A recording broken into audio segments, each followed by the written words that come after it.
Good afternoon, everyone, and welcome to the Water Resources Institute's Spring Seminar Series, Catamounts, Catalyzing Change. During the seminar series, we are highlighting UVM alumni that focus on impactful water work across the nation. This series will dive into their current work as well as how they navigated their path from UVM to their current career. My name is Jenner Smith, and I am a master's student here at UVM, and I'm very excited to introduce today's talk by Scott Bosse, which is entitled Freshwater Impact, How One UVM alum has blended science and policy to save America's rivers. Scott is an American Rivers Northern Rockies Regional Director. He received his bachelor's in arts in geography and political science at the University of Vermont and went on to get his master's in environmental studies at the University of Montana. Currently, he works with local citizens, outdoor recreationists, businesses, elected officials, and Native American tribes to build support for river protection efforts in Montana, Wyoming, and Idaho. Scott joined American Rivers in 2009, and prior to that, he spent 8 years as Director of Aquatic Conservation for the Greater Yellowstone Coalition, and for 4 years as conservation scientist for Idaho Rivers United. He started his professional career as a fisheries biologist for the U.S. Bureau of Land Management in Idaho's Salmon River, in the Salmon River drainage, and the National Park Service in Olympic National Park, Washington. This talk will be about 30 minutes with 15 minutes of Q&A at the end, and we ask you to please hold your questions until the end. Welcome to our remote guests as well. If you're joining us via Zoom, you can enter your questions in the chat box at any time during the presentation. So, I'm turn the floor to Scott. All right, thanks, Jenner. I'm kind of assuming it's the green button on the right. I couldn't figure that out. I'm a UVM grad. All right. Thanks for the introduction. When Jenner introduced herself to me, I was like, "Is that a family name?" She's like, "No, it's a little town in California." It's like, I've been to Jenner. It's like one of the most beautiful coastal towns in Sonoma County, and that kind of demonstrates my love for geography.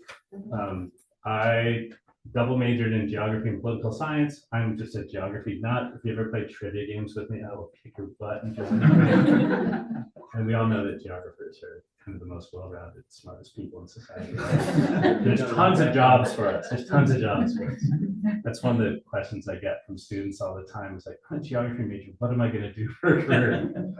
Like, don't ask me. So yeah, this talk is going to be a little different from the other talks that you've had. I looked at the titles of the other talks and researchers.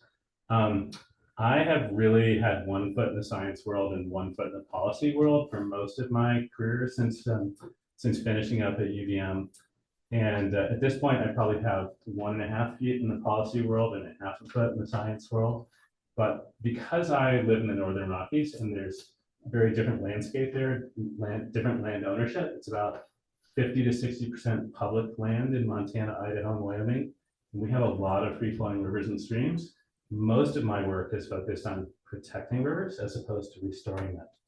My colleagues in other parts of the country do almost all restoration work in the Mid-Atlantic, New England, Pacific Northwest, but we're kind of blessed in the Northern Rockies with landscapes that look like this. And I'm a big believer in kind of the stronghold concept, that you focus first on securing your conservation strongholds, and then you add restoration work to that. Because I am really concerned that the pace at which we're doing restoration work is not keeping up with the pace at which we're losing wild places. And it's important to protect those wild places first. So that's kind of been a focus of my career. Let's see if this works. All right, so who's American Rivers? American Rivers is a national river conservation organization. We're based in DC, but we have offices around the country. We have about 140 employees, about a $50 million budget. And we were founded in 1973, so 53 years ago, by a small group of kind of dirtbag boaters in Denver, Colorado, who were concerned at the time that all the last best rivers in the United States, especially in the West, were being dammed. And the Wild and Scenic Rivers Act, which I'll talk about later, had been signed into law in 1968. And that law was supposed to balance the preservation of the country's last free-flowing rivers with the development of our rivers for dams and irrigation projects, et cetera. And there was no nonprofit group to actually accomplish that mission. And that's why American Rivers was founded.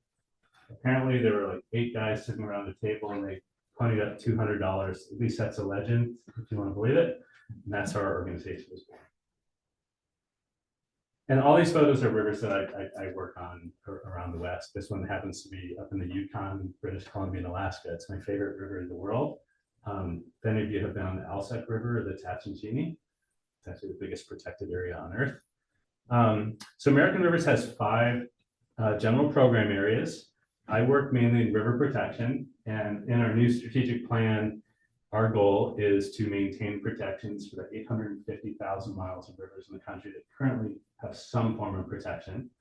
And by 2050, we want to protect 1 million miles of rivers across the US, which is about 1/4 of all the river miles in the country. We have a river restoration program that really focuses on dam removals. And I talked about a lot of that work happening in New England, the Mid-Atlantic states, Pacific Northwest. Our goal with that program is to remove 500 dams and reconnect 5,000 river miles by 2030. And by 2050, remove 30,000 dams across the country. So anyone know how many dams there are in the United States? Take a wild guess. Dams at all different heights. Hundreds of thousands. Correct, but that's a general answer. Little over 500,000. Yeah, it's about 700,000. Well, they're building them faster, so I guess that maybe 7, maybe 800,000. There's about 80,000 dams over 50 feet high in the country. And just if you're curious why most of those dams were built, 97% of those dams do not produce power at all. They were built for other reasons, either irrigation, water storage, drinking water supplies, navigation. Most of them do not produce hydropower. Almost none of them do. We do a lot of floodplains work, which I know is a focus of the Water Resources Institute. Our goal with that is to reconnect 35,000 acres of floodplains to the rivers by 2030. And a lot of that work we're doing is happening on the big rivers of the central part of the region. The Missouri, Mississippi area is where a lot of our work happens. We actually just got a $10 million grant to do that work all across the country. So I told some of your researchers that some of that money is for seed funding for hopefully your projects. So yeah, whenever we're offering free money, you're really popular. So talk to me afterwards. We have a big hydropower reform program. So most power dams are licensed by FERC, the Federal Energy Regulatory Commission, and about every 40 years or so, they come up for relicensing, and that's a once in a generation opportunity to improve environmental flows and other conditions at those dams to restore rivers. Our goal is to restore 10,000 miles of rivers through hydropower relicensing proceedings by 2030. And then we have a clean water program that's really focused on stormwater and sewer issues in urban areas across the country. That's one thing that makes American Rivers a little different from a lot of other national conservation organizations, is we do work in pretty places, wild places like this, the Alsek River, and we do a lot of work in Washington, D.C., Chicago, Milwaukee, big urban areas. And by the way, I know the directions were don't ask questions until the end. If you have a short question of clarification or just like a short question like how high is that mountain or how deep is that river, please feel free to just blurt it out, because if you don't ask any questions during my talk, it's going to end too soon. But I really do want to make this more of a conversation. So if you haven't heard of American Rivers, or at least it's not at the top of your mind, you may have heard of our annual Most Endangered Rivers report. We've been issuing that report for about 38 years or so. Just came out on April 14th. Can anyone name the nation's most endangered river this year? Good job. Are you a member? No. Exactly. So every year we issue a Most Endangered Rivers report. It's a detailed report outlining the top 10 rivers in the country that are of high ecological value, that face an existential threat right now, and that people can do something to address that threat. So it's one of our most effective campaigns. When that report comes out, we get between 3,000 and 4,000 individual media hits around the country and around the world for that. And then we work with local groups on the ground who nominated the rivers for this report and help fund their projects and carry them forward. So it's a really exciting part of our work that I really enjoy. What was the river this year? The Potomac was #1. I can't list all 10. I will say that the Boundary Waters in Minnesota was one of the top ones. I don't know if any of you have been there and are aware what Congress just did, but Congress just rescinded a mining band that had existed for 20 years adjacent to the boundary waters, and now a Chilean company is gonna move forward with a plan to mine copper adjacent to the boundary waters, which is a big problem for us. People live there. So these are our regional offices at American Rivers. This is my geography right here: Montana, Idaho, and Wyoming. Obviously, you guys, I'm sorry we had to include New York with New England, but that's just the way it is. Those are our regions of the country, and we have staff on the ground in every region. So even though we're a national organization with about 30 or 40 staff in DC and a government relations team, we kind of function as 9 regional organizations around the country, and we do work on the ground with local communities, with scientists, with universities. So it's one of the things I really enjoy about working for American Rivers, is the ability to become aware of all the river restoration protection opportunities in all 50 states. Okay, that's me on graduation day. I think, when was that, Kristen? Was it 2007? Oh shoot, it was 1987. That was a long time ago, but flannel never goes out of style. That was my, I was gonna say it's a nice shirt. So, yeah, when I went to UVM, my sister will attest, I think I wanted to go to UVM starting when I was 14. Probably because I could see like 5 ski areas from my dorm room at Hamilton Hall on Redstone campus. And if you notice me with a little limp walking in, I actually blew out my first ACL at Stowe on nosedive in 1986, I think it was. So anyway, I took most of my classes at Old Mill. So geography and political science. I will say that all of my friends, my best friends from UVM, spread around the country. Most of them moved west after graduation. My top 10 friends live in Colorado, Washington, California, Montana. And they're all making a big impact on the world.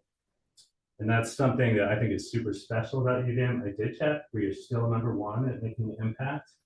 And I like to tell all my friends that went to Dartmouth and Middlebury and Williams, it's like, it's a fancy degree. I know it's a nice school and everything, but we're really the ones making it. I'm really proud of that.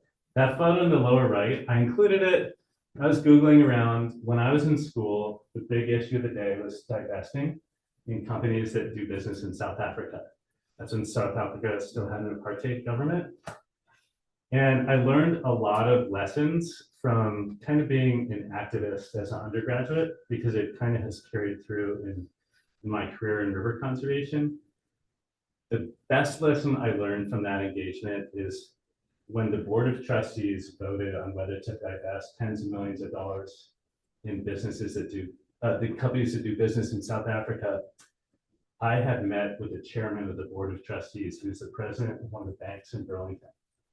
And they had voted 3 times before not to divest money in businesses that do business in South Africa.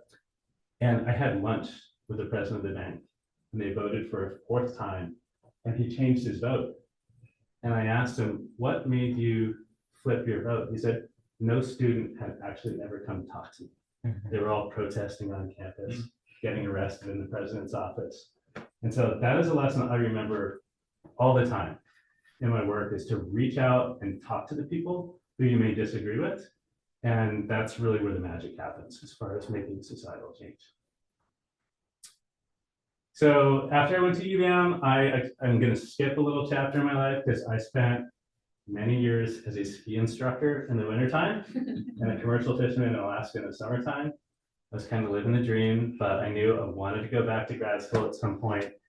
And where I really fell in love with rivers and wild landscapes was in grad school at the University of Montana in Missoula. I don't know if you've been to Missoula. That's the Clark Fork River. It's a tributary to the Columbia. It flows right through town. And believe it or not, there are a lot of UVM grads and a lot of Vermonters that live in Missoula that attended the University of Montana grad school with me, which is kind of neat. I remember in one of my political science classes at UVM, a professor, Frank Bryant, who wrote a book called Real Vermonters Don't Milk Goats. He compared Vermont to the state that is most like it in the other 49 states, and Montana is the state most like Vermont, which I found really interesting, because that's where I ended up, and I've been there the last 26 years. So my first job out of grad school was working as a fishery biologist for the U.S. Bureau of Land Management. That actually is me in my early 20s. And I think Red Ball still makes those dry suits, which are really uncomfortable. And my job was to actually document federally threatened and endangered salmon, steelhead, and bull trout populations in the Salmon River drainage. So I actually got to spend a ton of time snorkeling big rivers, snorkeling down big rivers, snorkeling up small streams, pulling your way up on the substrate, kind of like a caddisfly, and doing a lot of electrofishing, really kind of immersing myself in the science of field biology. And one thing that I like to tell students is if you dream of a career in policy, in environmental protection, is spend some time working in the field, furnishing your science skills so you have some credibility when you move to the policy arena and you know what you're talking about. And this is a really fun opportunity to get to know some of the most beautiful rivers and streams in the country. So where I work there, that's where the arrow is at the headwaters, the Salmon River in central Idaho that flows into the Snake River, which flows into the Columbia and out to the Pacific. Central Idaho is the biggest protected wilderness area in the lower 48 states. And it's an amazing place to do fisheries research because there's never been any hatchery influence there. The habitat is in federally protected wilderness areas. So it's a great control environment as far as wild fish, pristine habitat. And when fish don't show up there, it's not because of the habitat in that area, it's because of what's happening downstream. I'm going to talk about that in just a minute. After working for the BLM, I actually followed the woman who was then my girlfriend, who's now my wife. She was a spotted owl biologist in Olympic National Park, Washington. Anyone been to Olympic National Park? Such a cool park because it's like alpine, coastal, rainforest, all in one like 900,000 acre geography. It's pretty amazing. And when I was there, we did a lot of the baseline research to document where native salmon, steelhead, and bull trout and coastal cutthroat trout were in the Elwha River system. And this is the Elwha Dam that was removed in 2011. And we used to start our snorkel surveys at the base of that dam. And when we get in the water, which is like in the high 30s, low 40s, very cold water, there would be a group of Chinook salmon literally rubbing their noses against the concrete base of the dam. And we knew way back then in the mid 1990s that when those dams came down, like those fish are pre-programmed to move upstream. They're anadromous fish, which in Greek means uprunning. They're programmed to be resilient. And when there are dams put in place and then removed, or volcanic eruptions like Mount St. Helens, those fish can recolonize the river system so incredibly fast. It really amazed most of the scientists who were working on that project. And the cool thing about the Elwha Dam removals is you can see the arrows that says Elwha Dam and Glines Canyon Dam. South of that, that watershed is 75 miles the most pristine salmon spawning habitat in the world. And all we needed to do was open the door by removing those dams. And those fish would come back because the habitat was already there. So hopefully, when those salmon runs are fully restored, within 20 years or so, there'll be about 400,000 salmon and steelhead coming back to the Elwha system, whereas when the dams were in place, there were about 6,000. So really amazing opportunity to restore Pacific salmon that were once some of the largest specimens on Earth. This Chinook salmon or king salmon weighed up to 125 pounds in the Elwha system. So those fish would spend 10 years, they're called 10 ocean fish, spend 10 years out in the ocean growing before they return to spawn. Whereas like most traditional kind of salmon and steelhead return after 2 or 4 years. So the more time anadromous fish spend in the ocean growing, the bigger they get. This is what the Elwha River looks like today. That's where the reservoir behind Glines Canyon Dam was. And if you ever go to Olympic National Park, my favorite place to go is to the Elwha River drainage. And you can see an ecosystem literally recovering before your eyes. That was about a $360 million project to take out those 2 dams. It happened in 2011 and then 2014. American Rivers spent more than 30 years working with tribes and members of Congress to get this project done. So when I talk about all the projects in this presentation, pretty much all of them, we've spent between 10 and 30 plus years on those projects. So they're not simple restoration projects where you get a grant, you take a bulldozer out to a stream, you restore a stream bank, and then you move on to the next project. One of the things I love about working for American Rivers is we kind of keep our eye on the ball. We look at the big restoration opportunities. And at the time, this was the biggest ecological restoration project on Earth. Until the Klamath dams came out last year in California and Oregon. That was a $450 million project just to take out the dams. And now there's several $100 million in additional money restoring the habitat. So these are really, really big projects that have a huge benefit to ecosystems. So I couldn't get enough of dam removal, so I was like, let's look at the next big project. And this is kind of like the holy grail of ecological restoration. I know at least one person knows where the Lower Snake dams are near Walla Walla, Jenner. These dams actually still exist in Southeast Washington. They have been, there's 4 dams on the Lower Snake River. They've been in place from 1961 to 1975, they were built. And all of them were built for navigation. So it's a navigation lock on the right side of that dam. And hydropower was added to them later to justify the cost of building them. But these 4 dams were built to make Lewiston, Idaho, an inland seaport 465 miles from the ocean. So barge traffic could move up and down the Columbia and Snake River and make it cheaper to ship grain and other products from the inland Northwest to Portland and out to the Pacific Rim. Unfortunately, what those 4 dams did is they depressed wild salmon and steelhead runs by about 95%. This is what the Columbia River system used to look like. This photo, I think, was taken in 1941. Beverly, you know what that is? I mean, I know Cellular Falls. That's exactly what it is, Cellular Falls, which they used to call Indian Wall Street. This is where tribes would come from the Great Plains in Montana to trade buffalo robes. And the salmon tribes in the lower Columbia would trade salmon.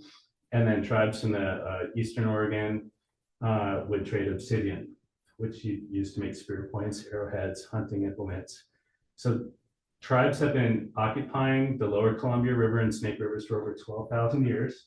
The oldest human rock shelter was found is over 12,000 years old. And these fishing platforms on the Columbia River were handed down from family to family. And the tribal elders and the people kind of at the top of the food pyramid, as far as their stature, got the best fishing platforms that they would pass from generation to generation. So I wish I was alive back then to see this, because it must have been quite an amazing sight. I mean, they'd use hoop nets to basically catch 100-pound Chinook salmon that were moving up the Columbia River. And believe it or not, Lewis and Clark actually took their boats down Sligo Falls over 200 years ago. This is where the 4 lower Snake River dams are. Again, they're in Southeast Washington State, and American Rivers and other groups have been building momentum to remove those dams for well over 20 years. We're still working on it. The dams are still there. I want you to notice that the darker shade of gray in central Idaho near where it says Salmon River, and then that lighter shade of bluish gray in the rest of southern Idaho.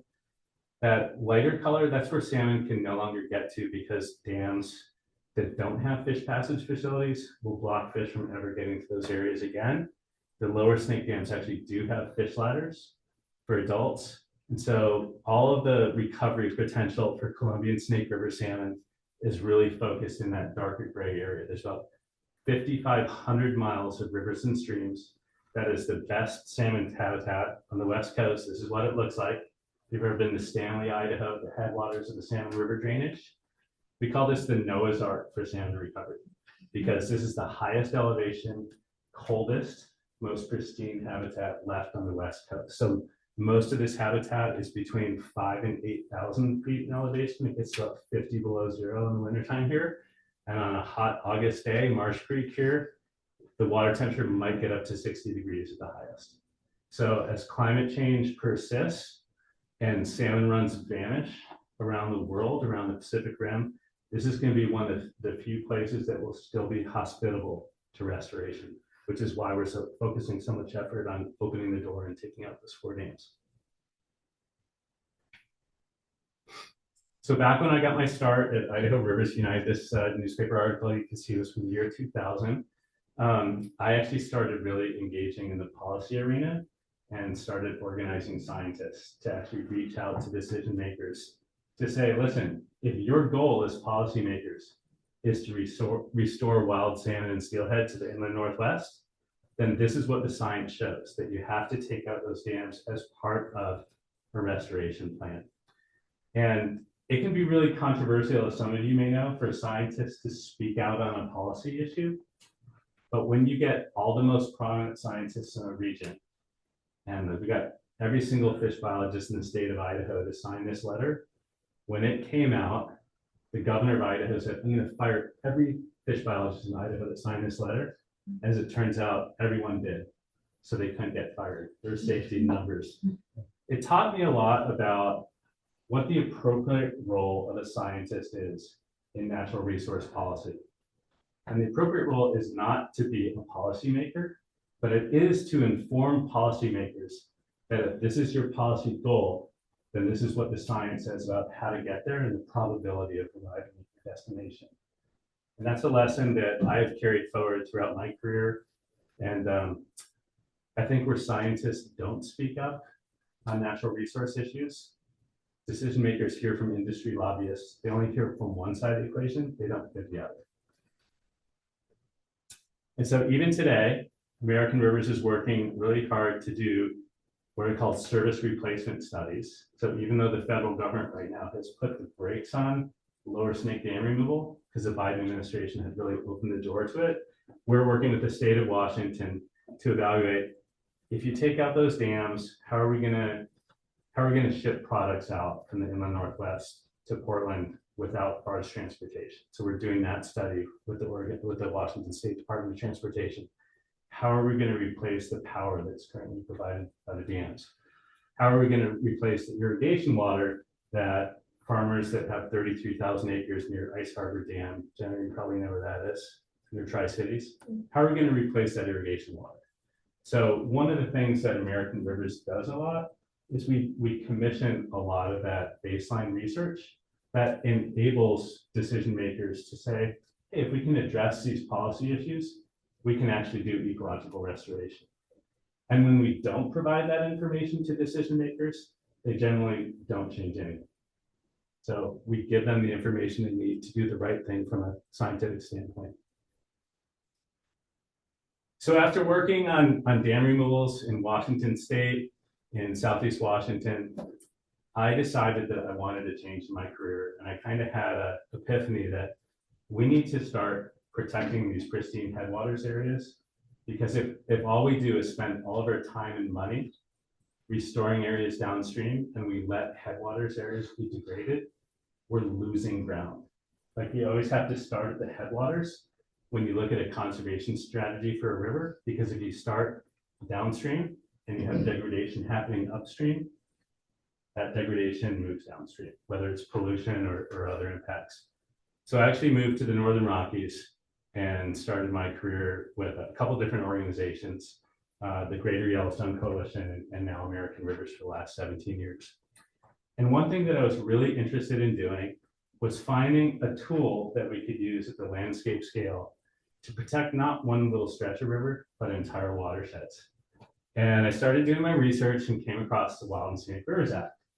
And the more I read about the act, the more entranced I got by its application in places like Montana, because the idea for the Wild and Scenic Rivers Act was actually born on the Flathead River in Montana when two famous biologists, does anyone know who those brothers are? They were National Geographic, there's Wild crabs? Is that the craigheads. Craigheads. Yes, they were on National Geographic. They were listed amongst the top 100 scientists of the 20th century. And they were doing grizzly bear research on the Flathead River system and other wildlife species. And they were aware that the Army Corps of Engineers wanted to build a huge dam in the Middle Fork Flathead River, which is that river in the main photo. And at the time, conservationists were thinking about the Wilderness Act, but it hadn't passed yet. And they were thinking that by protecting wilderness areas, mainly in rock and ice environments like alpine environments, that'd be a huge accomplishment for conservation. But the Craighead brothers knew that most wildlife really focused on river corridors. And we needed a parallel system of protection to complement the Wilderness Act, but that was focused on our rivers. So they actually came up with the idea for the Wild and Scenic Rivers Act in the 1950s while fighting the Spruce Park Dam on the Middle Fork Flathead River. And after touring the country and lobbying Congress for 10 years, Congress passed the Wild and Scenic Rivers Act. But it was born in Montana, about 5 hours from where I live right now. And so one of my goals has been to bring the Wild and Scenic Rivers Act home to its spiritual birthplace. This map's a little hard to see, but this is a map of all the federally designated wild and scenic rivers in the country. And just at a course level, you can see they're really focused in the Pacific Northwest, so Northern California, Oregon, a little bit of Washington, all these areas in the Northern Rockies, which we've been working on for a number of years, a little bit in the Upper Peninsula of Michigan, not too many rivers in New England. Vermont just added 2 rivers to the National Wild and Scenic River System. Does anyone know what they are? That's one of them. Trout. That's the other. Nice job. You get nothing for the prize. But really good job. We get rivers. But there are, so the Wild and Scenic Rivers Act was actually passed in 1968. Congress passed it, President Lyndon Johnson signed it into law. And the goal of that act was to balance the development of the nation's rivers for hydropower, irrigation, and other resources with the preservation of our last free-flowing rivers. And in the 50+ years that have elapsed since that bill passed, we have protected about 0.3% of the country's rivers, and about 17% of the nation's river miles are impounded or severely affected by dams. So we haven't really struck that balance yet, but we have succeeded in protecting about 226 rivers, 13,400 river miles across the country. But it is the highest level of protection a river can get in the United States. And we are the only country on the face of the earth that has a proactive tool to protect our rivers, anything like the Wild and Scenic Rivers Act, which is really cool. So when you hear about people in Patagonia and southern South America fighting dams, or people in the Balkans fighting dams, they don't have a law like the Wild and Scenic Rivers Act that allows them to proactively protect rivers with really high ecological or cultural values like we have. So this is a really special tool that we have in the toolbox. Those are the 2 wild and scenic rivers in Vermont. I have not been on either one of them, but they're called partnership wild and scenic rivers, which is kind of an East Coast thing. There's not a lot of federal public land in New England.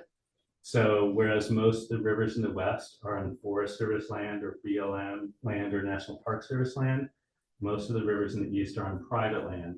So when a river gets designated as wild and scenic, it's a partnership between the towns and the National Park Service to manage those rivers. And it's the towns that come up with the regulations to help protect those riparian areas and floodplains.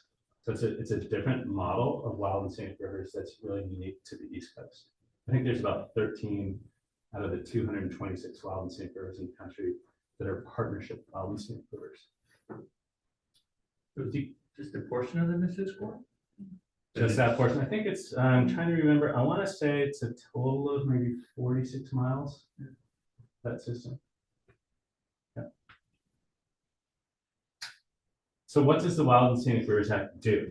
Well, the first thing you need to know is it only affects federally permitted actions. So that means if a river is on Forest Service land, BLM land, Park Service land, U.S. Fish and Wildlife Service land, the Wild and Scenic Rivers Act can come into play. Or if a federal permit is required for a project on private or state land, the Wild and Scenic Rivers Act also comes into play. There has to be a federal nexus. So if it's a wastewater discharge permit, it's a state permitted activity. It's not affected by the Wild and Scenic Rivers Act. But for the geography that I work in the Northern Rockies, where more than half the land is under federal ownership, this is a tool that's been extremely effective. So the main elements of the act, it preserves the free flow of a river, so no impoundments are allowed, maintains water quality. So if a river was designated by Congress in 2009, They take baseline water quality measurements from 2009 and had to monitor it to make sure that the water quality stays at that same quality or better. And each river that's designated has a set of what are called outstandingly remarkable values, like scenery, recreation, fish, wildlife, cultural values, or even geological values like waterfalls or unique rock formations. And then every river that's designated has a federal reserve water right to protect the minimum flow necessary to maintain those outstanding values. And there's a comprehensive river management plan that is written by the lead land management agency involved in that geography, working with the public. And that comprehensive river management plan generally lasts for 20 or 30 years. So it's a blueprint for what can happen along those rivers. Is logging allowed? Is road building allowed? Is mining allowed? Is cattle grazing allowed? And like at what levels and under what conditions can those activities take place?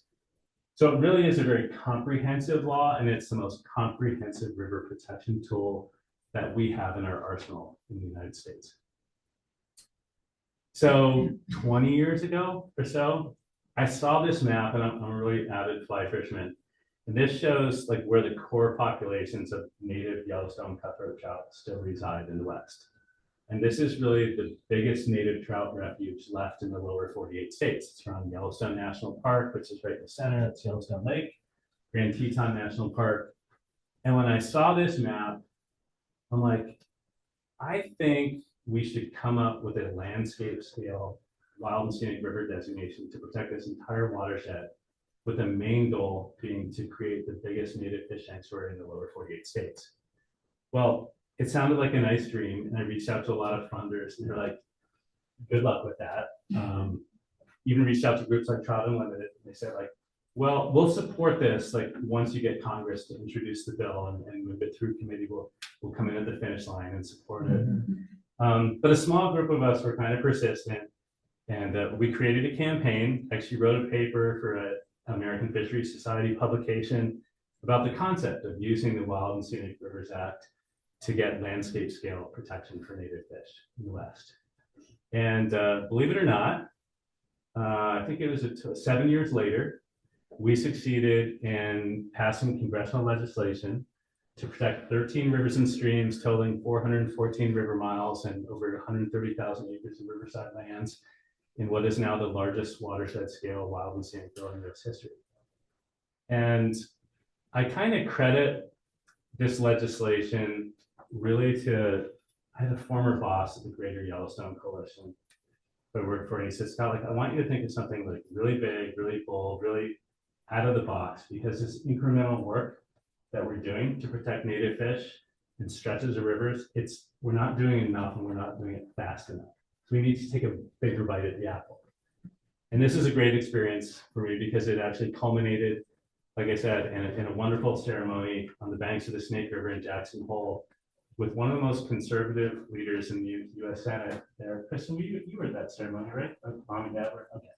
That's my sister, Kristen, by the way. Anyway, it was a great victory, and we've actually tried to emulate that in other regions of the country, which we're doing right now.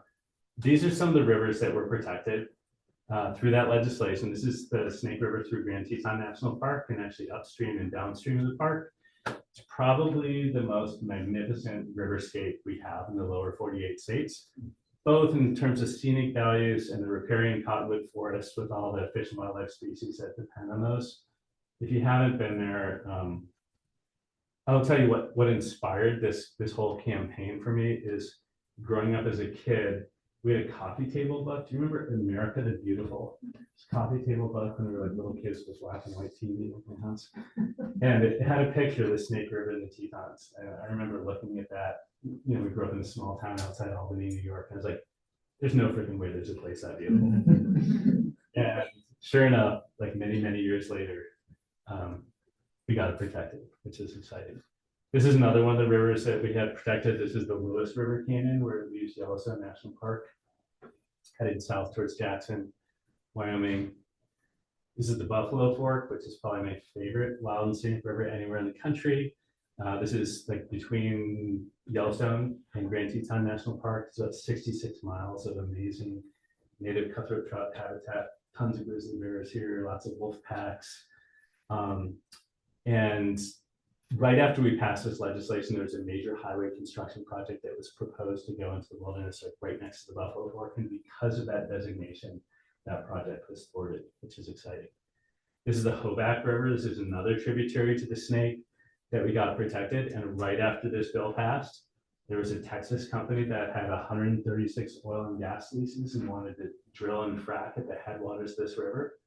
But because we proactively got it protected as well as scenic, that project did not happen, and we raised $12 million to buy out those oil and gas leases and made them go away. So the point I'm trying to make here is by acting proactively, you can actually avert a lot of threats that you don't even know about at the time. And funders would ask us, you're asking me to donate $100,000 to this campaign to protect these rivers.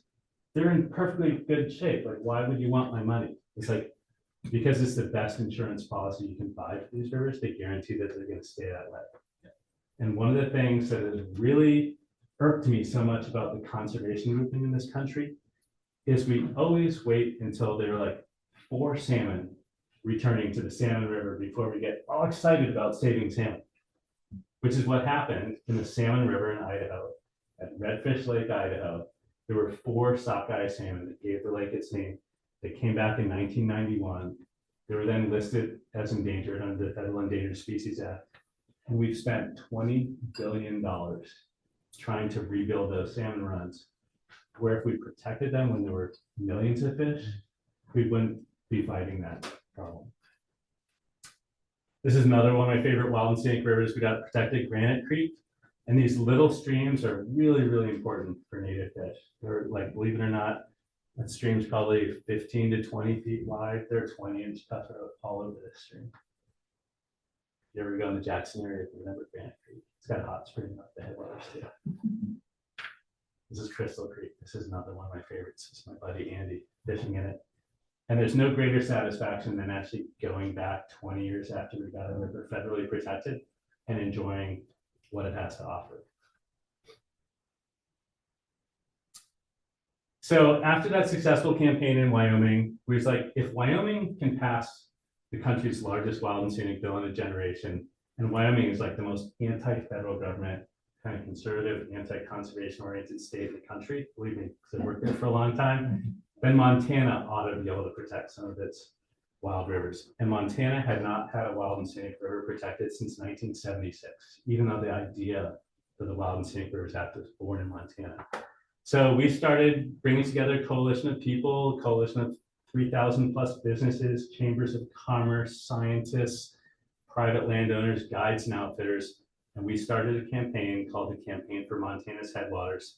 In the Montana congressional delegation, they said, like, how about we just like start with one river? Because like we haven't gotten on the board in like 42 years. Let's see how the public reacts if we protect one wild and scenic river.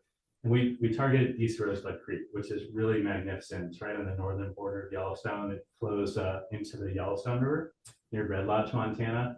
And there was a hydro dam proposed right at that rapid right there that would have diverted more than half the flow of that river, put it in a penstock going to a powerhouse. It would have industrialized the river corridor and dewatered the river, harming native fish. So we actually worked for 4 years on that campaign, and in 2018, it was the only wild and scenic river bill to pass anywhere in the country. And this has to be the last time it's happened, but that bill passed the House and the Senate on unanimous votes, which was pretty amazing. It doesn't happen in Congress anymore. That was in 2018. And we still have a copy of that bill in the town of Absorkey, Montana, which is a teeny little town. It's a framed copy with Donald Trump's signature at the bottom. He actually signed a pro-conservation bill, the East Rosebud Wild and Scenic Rivers Act. And that led to a bigger campaign in Montana that we called the Campaign for Montana's Headwaters. We worked with Senator John Tester in Montana. If any of you know who John Tester is, he's no longer a senator, but he was the coolest senator we had, other than maybe Bernie. He was the only farmer in the US Senate. He actually grew up with Jeff Amon from Pearl Jam, and he was a music teacher and a rock and roll aficionado from Big Sandy, Montana. And he sponsored the Montana Headwaters Legacy Act, introduced it in Congress 3 times. it would have protected 20 rivers and streams, almost 400 river miles in Montana. Unfortunately, you have to get lucky with these congressional bills because sometimes the window of opportunity opens after an election. Most of the time it's closed. And of all the bills that are introduced in Congress of any kind, not just conservation bills, can anyone guess what percentage of the bills that are introduced in Congress become law? Isn't it like 5 or something? That's a good guess. Yeah, closer to 2. Okay, and 90% of those 2% of bills are building naming bills, like renaming a post office. Yeah. So this is kind of a high risk, high reward strategy pursuing federal legislation. But when it happens, you can have 1 year where the door of opportunity opens and the election just goes the right way. You can get like several thousand miles of river protected. And that's the history of the Wild and Scenic Rivers Act. It happens in fits and starts, and the stars have to align politically for it to happen. But you always need citizen groups on the ground, working with local elected leaders, with businesses, with landowners. And that's what we really focus on doing in the Northern Rockies in the United States. Those are all the rivers on the north side of Yellowstone flowing north that would have been protected by the Montana Headwaters Legacy Act. Again, Senator John Tester lost his re-election race a couple of years ago. And with that, the dream of passing this bill died. So we got a new congressional delegation. That man in the center, can anyone, oh, it says Ryan Zinke, former Secretary of the Interior.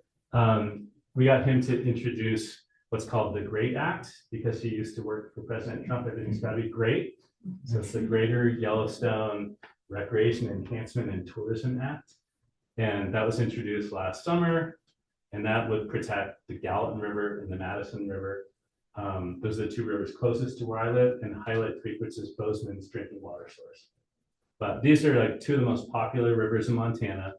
The Gallatin River is famous because that's where the movie A River Runs Through It was filmed. And the Madison River is famous because apparently there's a new TV show from the Yellowstone series about the Madison River. You watch that, Beverly? Yeah. Michelle Pfeiffer's in it, so I'm gonna start watching it. So anyway, that's pending in Congress right now. And we're hopefully gonna get that across the finish line by December. We'll see. But these are a couple of the rivers that would be targeted for protection in that bill. This is the Gallatin River right near Big Sky, Montana. And one of the things about this river, I've been working for over 20 years with the community. It's Montana's only 0 direct discharge community. So Big Sky is a big mountain resort community that has grown by leaps and bounds. There's tons of development pressures.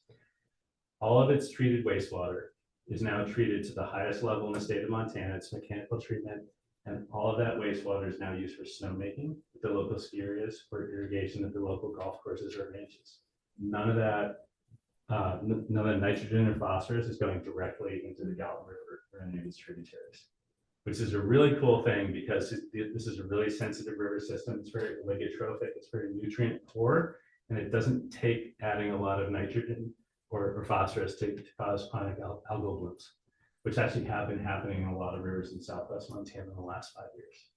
So this is a special river for us. We've engaged in its protection in a lot of different ways. This is the Madison River. I mean, why would you not protect that river? This is a photo that encapsulates Montana's biggest economic sector, which is outdoor recreation, which is a $3.1 billion industry in Montana each year. Fly fishing alone is $1 billion industry in Montana. So when we work on river protection projects in the Northern Rockies with really conservative Republican members of our congressional delegation, we don't talk about native trout. We don't talk about macroinvertebrates. We don't talk about water quality. We talk about this river's worth $38 million a year for fly fishing, right? That's the way we frame our conservation work.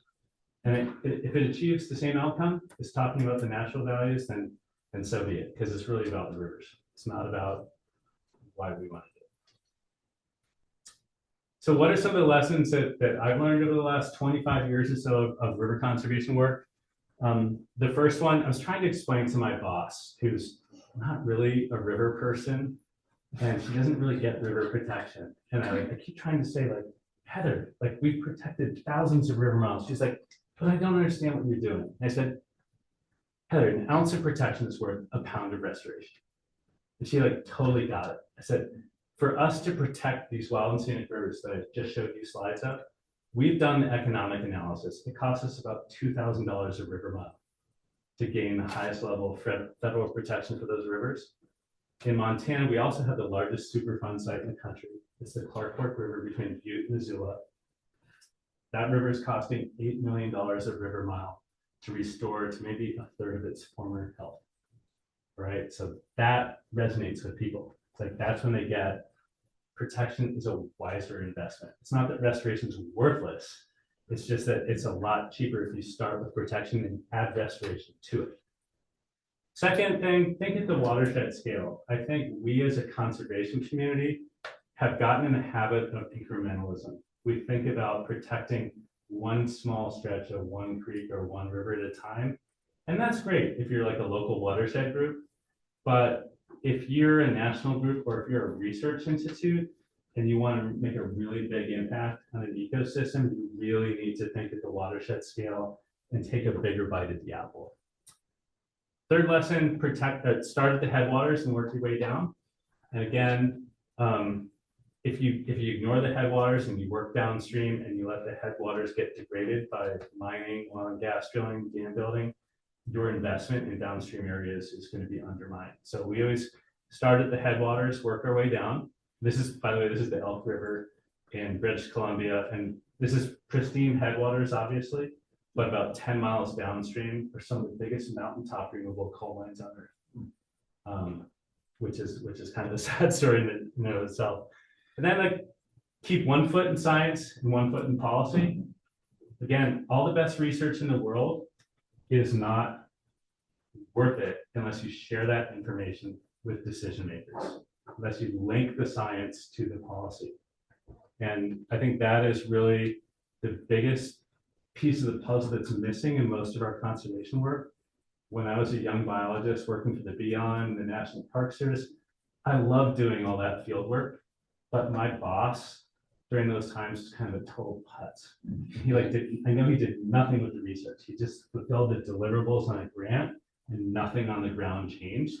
And that really motivated me to think about maybe I should enter the nonprofit sector where I can use more tools in the toolbox to advance this conservation work. And then, like I said, the last thing, be bold. Time is not on our side. Right now, I compare our conservation work to like pouring water into a leaky bucket, right? And the pouring water in the bucket, that's restoration work, but we're actually losing water through the leak faster than we're pouring water in. And that's why I say an ounce of protection is worth a pound of restoration. You've got to, if you're a healthcare provider, if you're EMS, it's like you got to stop the bleeding first, right? Protect the headwaters, then do the restoration work. So those are some of the lessons I've learned. And this is just like part of my story, and it doesn't really relate to a lot of the stuff that you guys are doing in Vermont. But I just want to share it because it's I got the foundations for this work through my education at UVM. I really did use my geography and political science both, and I remember my experiences talking to the president of the bank, the chairman of the board of trustees, like asking your potential adversary to meet with you, to talk about your disagreements so you can come up with big solutions like this that has buy-in from all the decision makers. So with that, I hope you have some questions because I'm tired of talking.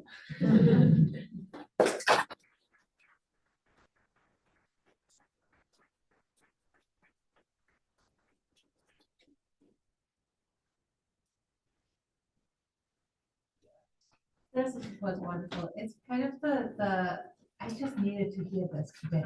Yeah, it's good. Yes. And my question is, so I don't know much about policy at all. I'm one of those scientists.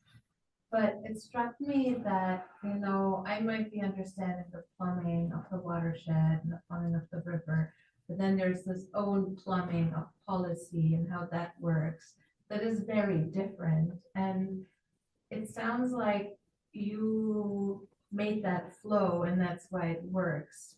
What is your advice to scientists or also students here that are thinking about this and are like, what are the additional class should I be taking to prepare us to figure the plumbing all the way? Mm-hmm. I mean, most Americans have no idea how our political system works or doesn't work. And like, it's kind of, when I was a kid, we had electric company in Sesame Street, right? And how a bill becomes a law. Like really understanding the basic foundations of a participatory democracy. That's really important.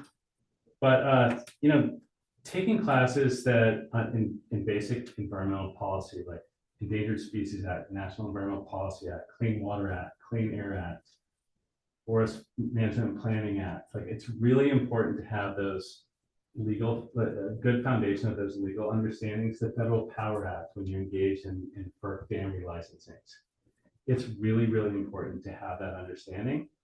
And as a student, what I did is I got engaged with the American Fisheries Society at a very young age. And I've been very active in the national AFS, the Western Division, and my local state chapters in Montana, Idaho, and Wyoming.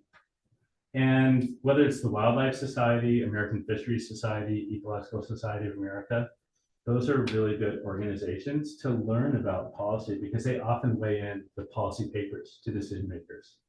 American Fisheries Society has been really, really good at that. Saying like, hey, if Congress, if you want this to happen, this is what you have to do from a scientific perspective to get there. And we recommend that you do that. So that'd be my best recommendation for students, is to get involved in one of those professional societies at the university level or the state level. Yes. So once you get the big one in headwaters and it's protected, what's next in your position? Well, we still have right? a lot of unfinished business. Well, sure, for others, but once you protect the headwaters of the Yellowstone. for So we example, just, in our region, we just started a dam removal program. So I just hired a dam removal specialist who's going to do a lot of kind of lateral learning from our colleagues in New England and the Mid-Atlantic and Southeast states. So we already have 10 dam removal projects identified that we've invested in. And we've reached out to the U.S. Bureau of Land Management and the Forest Service, and we've identified 14 other dams on those public lands that they want to partner with us on. So we don't just do the protection work, but that was our focus for the first 17 years of our Northern Rockies office. And I think we've done a really good job kind of picking all the low-hanging fruit as far as the highest value rivers that didn't have protection. And now we're going to add the restoration component to those. And I think that the best example is the lower snake dams I talked about. If we can get those 4 dams out, there's 5,500 miles of the best salmon habitat on Earth that can be restored. So like that restoration work, I didn't mean to say it's not important. I'm just saying, like, in a landscape that's dominated by federal public lands with a lot of free-flowing rivers left, our strategy was to start with that and then integrate the restoration and a little further down.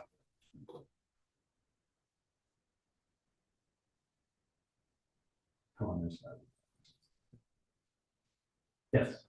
When you're doing the work, the preparatory work to get the designations you're aiming for in landscapes that have so much federally owned land, you were saying you need to have like the public engagement. And Yeah. I'm just thinking about the scale of those lands in the West. Like the partnership model in Vermont totally works for me because my brain is stuck totally. in New England, like land ownership. So when you're in the West though, and they're asking for public engagement, but nobody lives in those lands, or there are few people living in those lands, who are the public? Is it the focus, like the sort of special interest groups of the public? Yeah, like so in Montana, it's our natural allies are like guides and outfitters that work in whitewater rafting and fly fishing, in ecotourism. It's working with county commissioners. It's working with chambers of commerce that like draw tourists from across the region, across the country, and around the world to come to Montana to enjoy our rivers. It's like we have a lot of business interests that join us. We have real estate developers that are so excited about our work because they want to sell the ranch on the Madison River and tell the person like, there's only 0.3% of the rivers in the whole country that are at this level of protection. This is like the creme de la creme. Wouldn't you pay an extra $1 million for that ranch on the river? So like you look for unlikely allies that have a lot of influence with maybe your more conservative decision makers who listen to them more than they listen to us. That's a big part of it. You're next. Sort of related, but like for stuff that isn't federally public land, like how do you go about funding some of these land acquisitions? Hmm. Have you experimented in like financial impact bonds and stuff like that? We have, so we actually just worked in the state of Texas. So Texas just passed a $20 million water bond. So it's $1 billion a year for the next 20 years for water projects. That's water projects of all kinds, like drinking water projects, flood abatement projects. But we were very involved, and American Rivers has a 501c4. That's a tax status that allows you to engage in political work. So we worked on that. We just worked with the city of Boise, Idaho on a clean water and open space levy that created $4 million for clean water projects in the Boise River watershed. So like that's really a way to leverage the small amount of money, relatively small amount of money we have with kind of local, state, and federal money. Our California office is funded almost entirely with state grants, because California set aside, I don't know, $4 or $5 billion in climate change mitigation adaptation grants. Yeah, so all of our work in the Northern Rockies, because this involves a lot of advocacy and getting messy in the political arena, you can't use federal grant money for that. You can't use state money. So almost all of our money comes from individual donors. And we have a Wild Rivers license plate in Montana. We have over 9,000 plates in circulation that generate about $250,000 a year for us, just with a license plate. So we kind of try and align our fundraising strategies with our conservation strategies. So like my colleagues in parts of the country that do all restoration work, it's all state and federal money. But for those of us that do protection work, it's almost all private money and foundation money. Yeah. Beverly, how much time do we have left? Minus 3 minutes. Minus 3. Okay. One more from Jenny. Oh, okay. I was curious about if there is a role for scientists like within American Rivers or sort of similar like conservation organizations, or if it's more of like sort of an outsourced partnership. I would say I think we have 4 PhD scientists on staff, including our Northeast director, Andy Fisk, who used to run the, I think, Maine Department of Natural Resources and Connecticut's. And then we probably have about 40 staff with master's degrees that actually use like an aquatic ecology or something similar. A lot of engineers that work on dam removals. And we do outsource the science too.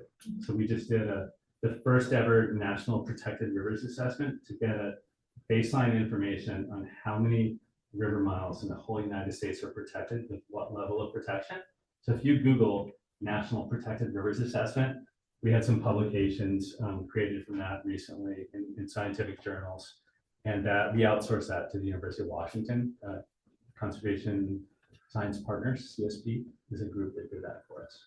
So combination of in-house and external. Thank you very much for showing up. I know it's kind of the end of the semester. But I get to do the ending. Oh, you do? Okay, sorry. Good. Yeah, this was a great way to end the semester with this hopeful talk. So thanks for saying that, Julia. This has been a whole semester of bringing back Catamounts who are out there in the world doing impactful water work. So thank you for rounding out the season. Hannah created a bag. Created a bag of all kinds of swag for you to take home to promote Catamount Country. Is there a 2024 NCAA men's soccer championship? It's all water Because I stuff. watch every game on ESPN Plus from Montana. Yeah, a couple more things before I give you a round of applause. I really want to acknowledge Hannah Fisher in the back of the room, who's organized.